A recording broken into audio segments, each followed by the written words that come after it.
Esse curso tem como objetivo preparar o aluno para realizar a prova de História do Enem, com maior segurança e familiaridade, apresentando os assuntos de forma simplificada, abordando questões pré-históricas da Idade Média, Idade Moderna, Idade Contemporânea, enquanto História Geral.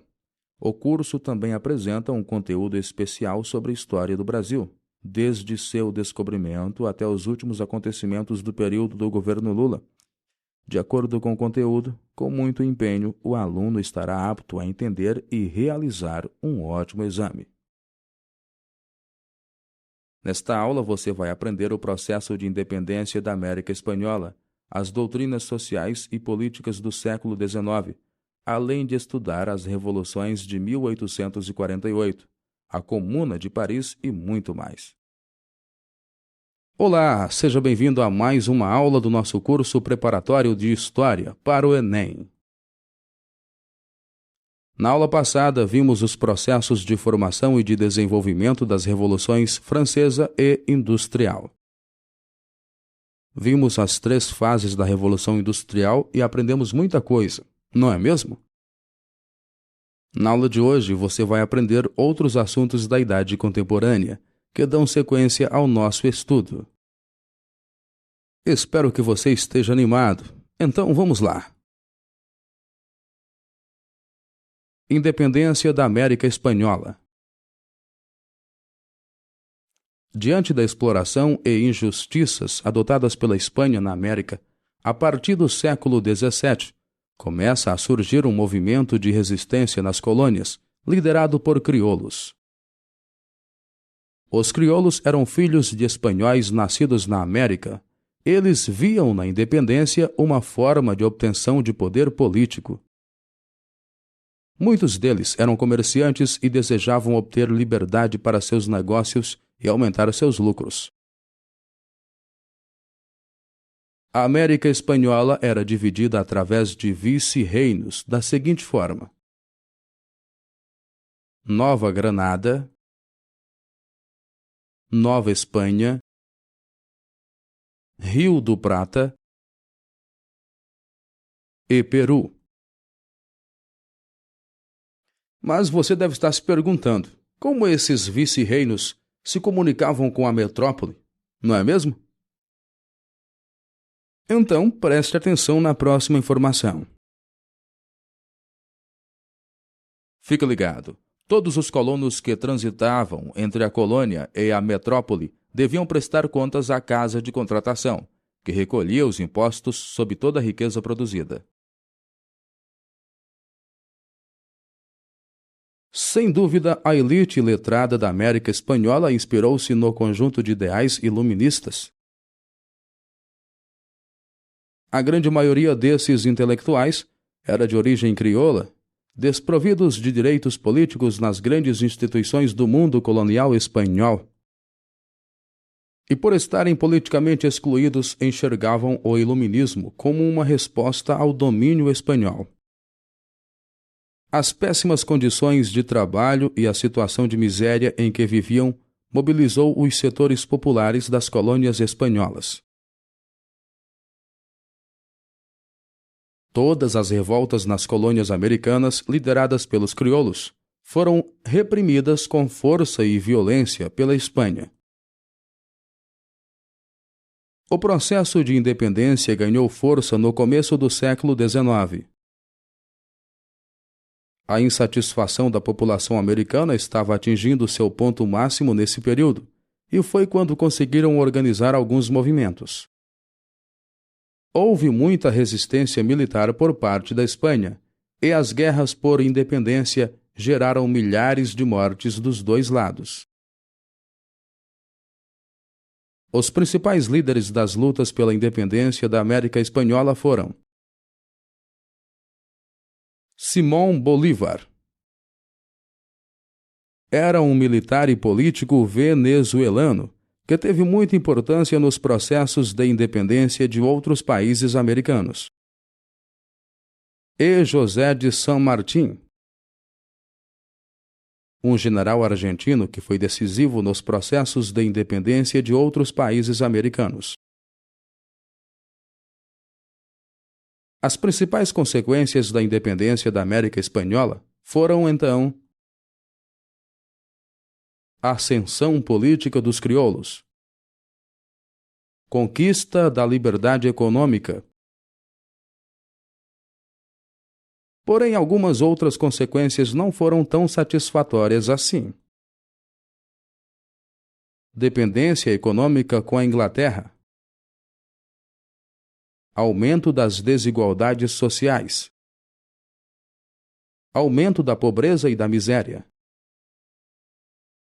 E instalação do sistema republicano que colocou a elite no poder. Sabendo disso, responda ao próximo exercício com a alternativa que completa a frase corretamente.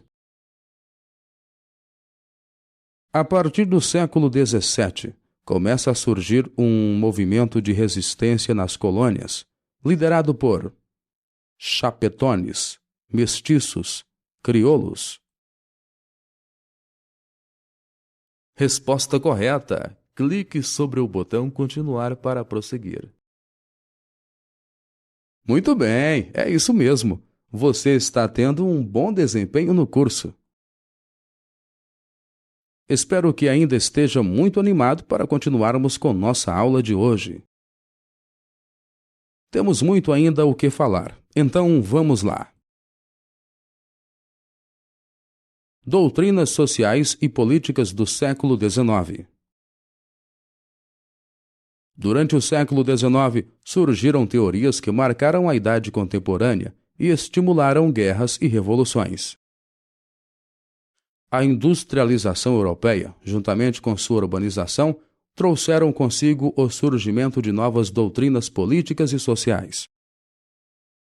O sistema econômico chamado capitalismo foi justificado com a elaboração do liberalismo, assunto que já vimos em uma aula anterior e que vamos retomar nesta aula. Em contraposição ao capitalismo, criou-se o socialismo para tentar combatê-lo. Esses ideais, então, foram avançando e provocaram conflitos sociais. Esses conflitos sociais deram origem, portanto, ao nacionalismo. Era preciso entender, justificar ou transformar o mundo herdado pós-revolução industrial. Portanto, uma série de doutrinas surgiram. Vamos estudá-las. Liberalismo. O liberalismo nasceu durante o Iluminismo, como já sabemos. O liberalismo surgiu como uma forma de justificar o mundo capitalista que estava se estruturando. Os principais teóricos político e econômico desse período, respectivamente, foram John Locke e Adam Smith. Outros nomes também apareceram em peso no liberalismo, tais quais David Ricardo e Thomas Malthus. Para John Locke, a soberania não reside no Estado, mas sim na população. E, embora admitisse a supremacia do Estado, ele dizia que esse deveria respeitar as leis natural e civil. Adam Smith defende a divisão do trabalho e a livre concorrência como questões fundamentais para o aumento da produção. Thomas Malthus apresentava a visão de que a população crescia em progressão geométrica, enquanto que a produção de alimentos crescia em ordem aritmética. Ou seja, Malthus defendia a ideia de que a população era maior do que a quantidade de alimento disponível e que cabia ao Estado impedir o crescimento da população. David Ricardo defendeu a ideia de que o trabalhador deve receber como salário apenas o suficiente à subsistência e nada mais. Uma das principais características do liberalismo é a propriedade privada como um direito natural do ser humano. Com a propriedade privada, o homem teria toda a liberdade de produzir e comercializar tudo o que tivesse vontade. O governo, nessa questão, não poderia interferir, apenas garantir a ordem e a justiça. Segundo os seguidores do liberalismo, a economia tem leis próprias que não devem ser violadas. Os preços dos produtos variam de acordo com a oferta e a procura. Dessa forma, a livre concorrência entre as empresas eliminava as menos eficientes ou com menos poderes aquisitivos. Os liberais sempre procuravam justificar as desigualdades, assegurando que elas eram naturais e diminuiriam com o progresso. Essa doutrina liberal influenciou as revoluções liberais de 1830 no continente europeu, em que o poder da burguesia foi consolidado. Socialismo. O socialismo chegou então, propondo a extinção da propriedade privada e das classes sociais.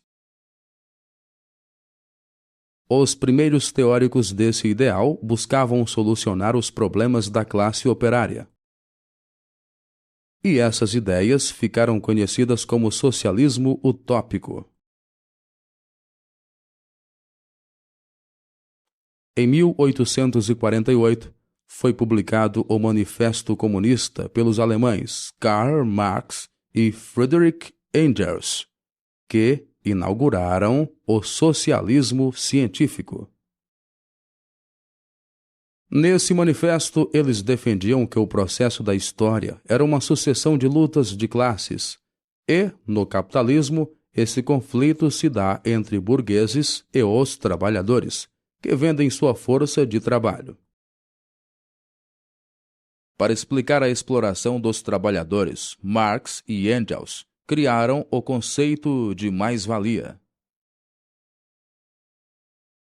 A mais-valia é a diferença entre o valor final da mercadoria produzida e a soma do valor dos meios de produção e do trabalho. Os teóricos incentivaram que os proletários, trabalhadores, lutassem contra os burgueses. O socialismo, portanto, seria uma etapa da transição para o comunismo, que defendia a abolição do Estado. Fique ligado! A Rússia foi o primeiro país a implantar efetivamente o regime político socialista a partir de 1917, na Revolução Russa. Nacionalismo. O nacionalismo é uma tese ideológica que surgiu após a Revolução Francesa. O nacionalismo determina a devoção do indivíduo ao Estado Nacional. Sendo assim, teve influência sobre as unificações da Itália e da Alemanha e as lutas de independência das colônias. Anarquismo.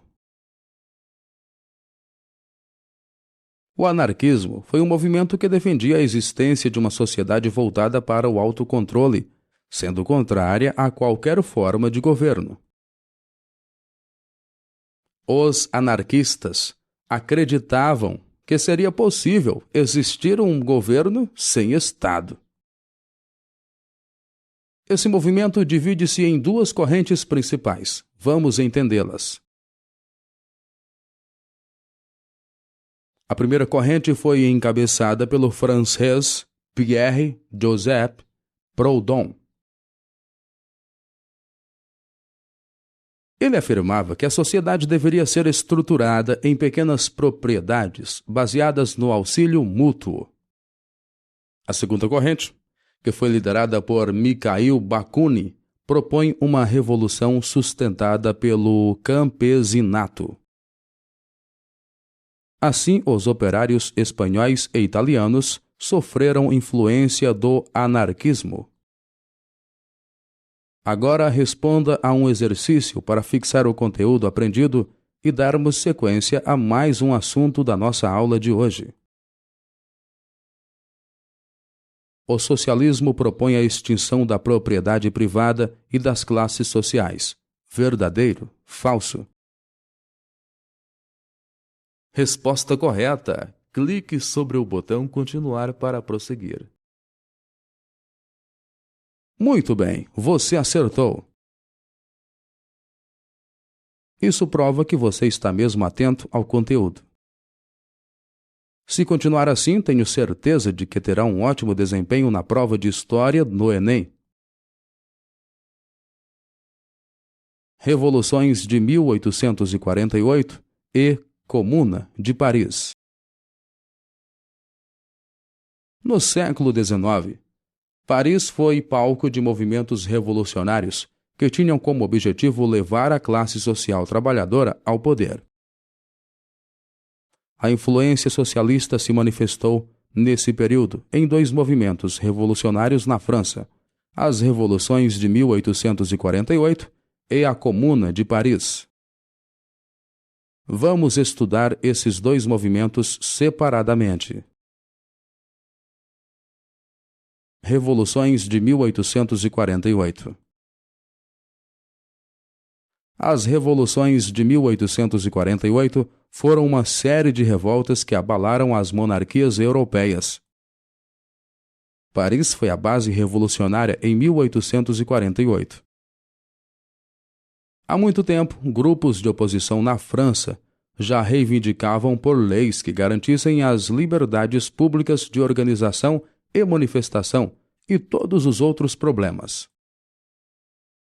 Na crise econômica da França, com trabalhadores revoltados, os grupos de oposição convocaram uma grande manifestação em Paris.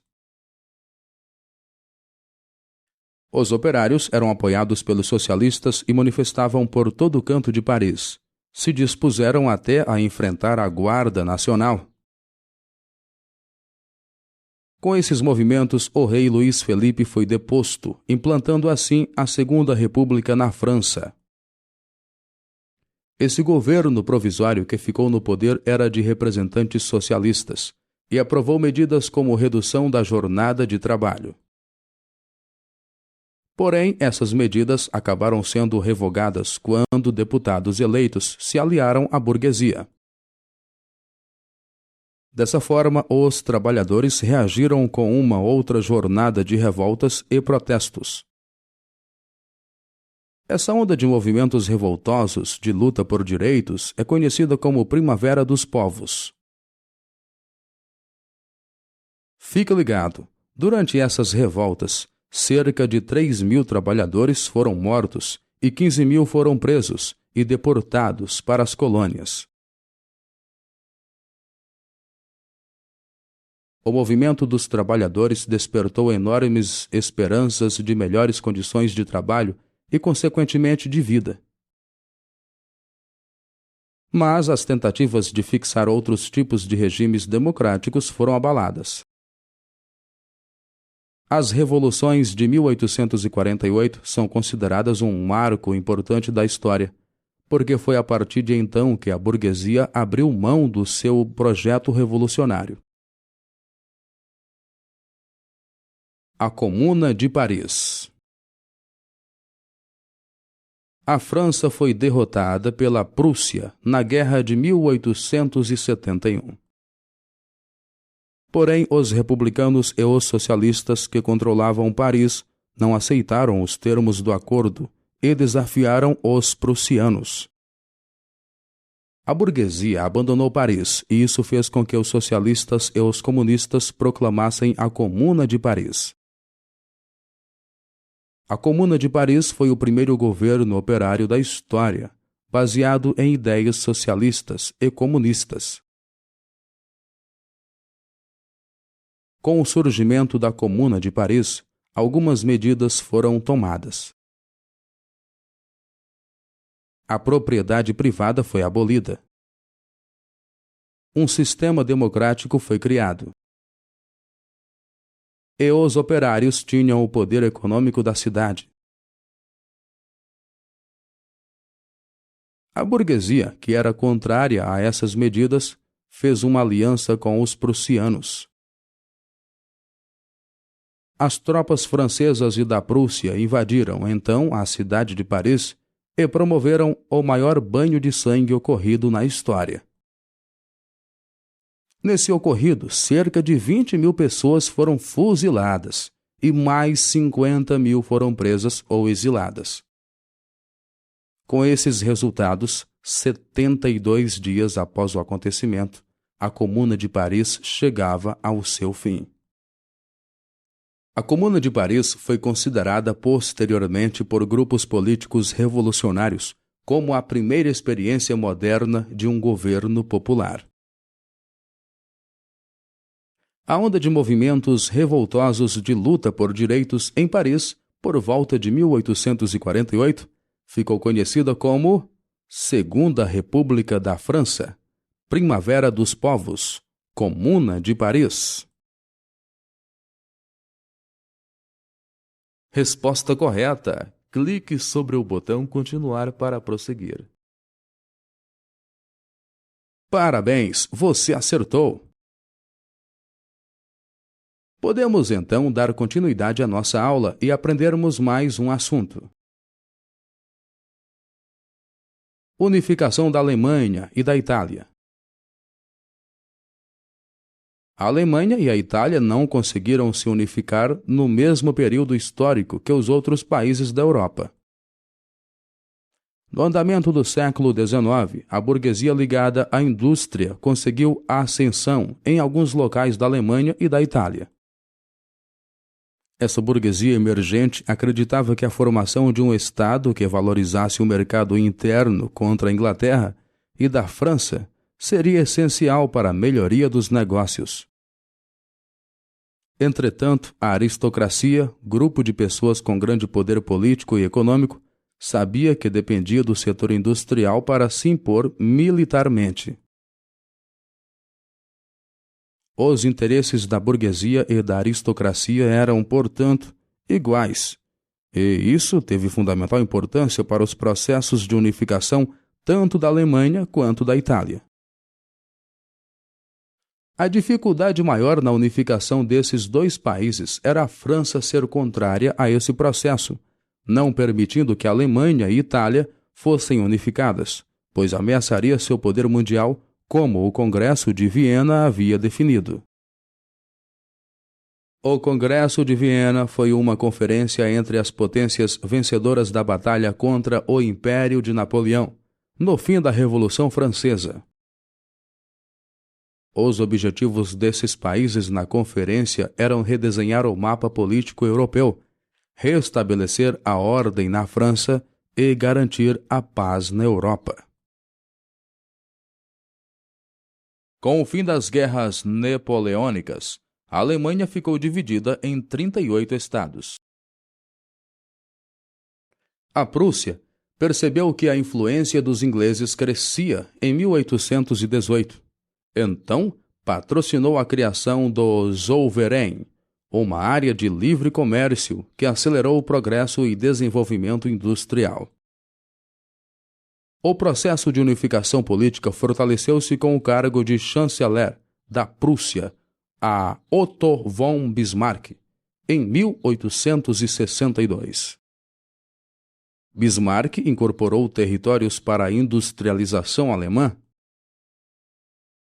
Ele, assim, consolidou a unificação da Alemanha, criando o Segundo Império, o Terceiro Reich. A unificação italiana iniciou-se efetivamente com a cessão do Conde de Cavour ao cargo de primeiro-ministro do Reino Piemonte e Sardenha. Com o apoio da França e da Alemanha, Cavour agregou territórios italianos em guerras contra a Igreja e a Áustria-Hungria. Roma e Veneza foram incorporados ao território italiano, e a Igreja reagiu, rompendo com o Estado italiano recém-criado. Tudo se normalizou somente com a assinatura do Tratado de Latrão, que estabelecia a criação do Estado do Vaticano e o pagamento de indenizações para a Igreja. A unificação da Itália e da Alemanha trouxe fragilidade ao equilíbrio europeu, o que conduziu à Primeira Guerra Mundial. Mas isso é assunto da próxima aula. Na próxima página, responda a mais um exercício com a finalidade de fixar o conteúdo estudado. Leia as afirmações abaixo e identifique se elas são verdadeiras, V, ou falsas, F. As péssimas condições de trabalho e a situação de miséria eram situações aceitas pelas colônias espanholas. A dependência econômica em relação à Inglaterra não foi uma das consequências da independência da América Espanhola. O socialismo foi criado para tentar combater o capitalismo.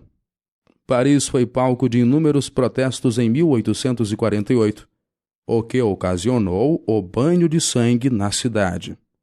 Congresso de Viena foi uma conferência entre as potências vencedoras da batalha contra o Império de Napoleão.